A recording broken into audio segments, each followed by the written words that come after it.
దేవునికి స్తోత్రం. ప్రియమైన సహోదర సహోదరులకు శుభాభివందనములు. ఈరోజు దేని వాగ్దానం కీర్తన 119 అధ్యాయం 59వ వచనం.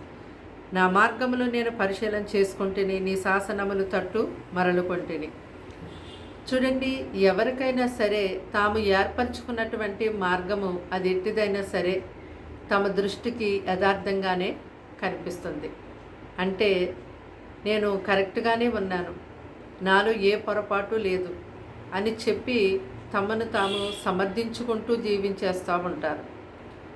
అయితే ప్రతి ఒక్కరూ కూడా క్రీస్తును కలిగి ఉన్నటువంటి వారందరూ, ఈ లోకంలో ఉన్న ప్రతి ఒక్కరూ తాము చేస్తున్నటువంటి పనులను, వారు మాట్లాడుతున్న మాటలు, వారి ప్రవర్తనని తప్పకుండా పరిశీలన చేసుకునే వారిగా ఉండాలి.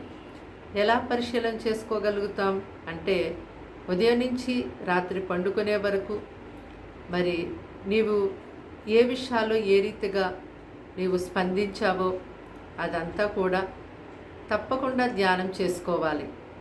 దేవుని యొక్క వాక్యంలో చూస్తే దావీదు మహారాజు ఆ విధంగానే తన మార్గాలని గురించి దేవుని సన్నిధిలో ప్రార్థిస్తున్నాడు.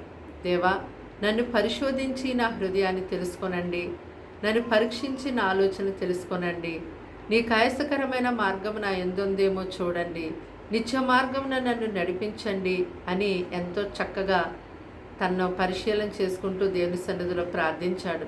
ఇప్పటి వరకు కూడా మీరు ఈ విధమైన ప్రార్థన చేయలేకపోయే ఉన్నారేమో. ఈ రోజు నుంచి ప్రతిరోజు కూడా మీ మార్గాలను మీరు పరిశీలన చేసుకునండి దేవుని సన్నిధిలో. ఉదయం నుంచి రాత్రి పండుకునే వరకు మరి మీరు ఏ విధముగా జీవించారో దానిని ఒక్కసారి దేవుని సన్నిధిలో పరిశీలన చేసుకుని మరి తొట్టిల్లిపోయినట్టయితే క్షమించమని దేవుణ్ణి అడగండి. దేవుని కొరకు మంచి సాక్షులుగా మీరు ఈరోజు జీవిస్తే దేవుని మహిమపరచండి.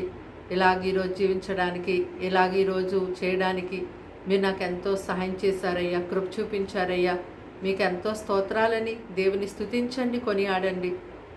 కాబట్టి దేవుని యొక్క వాక్యంలో మనం చూస్తున్నాం, ప్రభువా నీ మార్గములను నేను అనుసరిస్తున్నానని దావీదు అంటున్నాడు.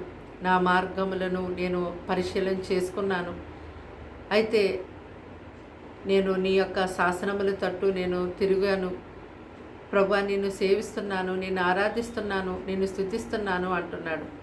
అంటే ఎప్పుడైతే తన మార్గాల్ని పరిశీలన చేసుకొని అతడు దేవుని సన్నిధిలో ప్రార్థించాడో అప్పుడు తన మార్గములు కాదు కానీ దేవుని యొక్క మార్గాలు గొప్పవని తెలుసుకొని దేవుని యొక్క వాక్య ప్రకారము అతడు నడుచుకోవడము మొదలుపెట్టాడు. మీరు కూడా ప్రతిరోజు దేవుని సన్నిధిలో ప్రార్థన చేయండి.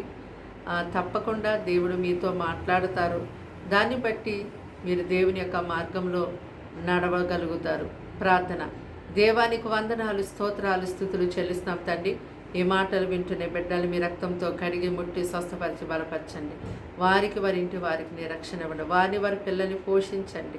వారి గృహంలో ఉన్న ప్రతి శోధన తొలగించండి. అయాపుల సమస్యల నుంచి, అనారోగ్య సమస్యల నుంచి విడిపించండి. సాతానందకార విరోధ కార్యముల నుంచి వారిని విడిపించండి. నీ కృపతో వారిని నింపండి, నీ దయతో వారిని నింపండి. వారి గృహముల చుట్టూ మీ ఈ దినమంతా నీ సన్నిధి తోడుగా ఉంచండి ప్రభు. అయ్యా, నీ వారి యొక్క మార్గాలు పరిశీలన చేసుకునే వారిగా వారిని లేవనెత్తండి. అయ్యా, వారిలో తన్ని కాయసకరమైంది తీసివేతండి.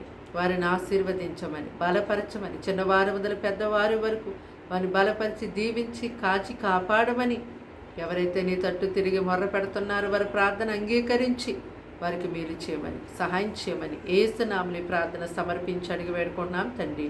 ఆమేన్.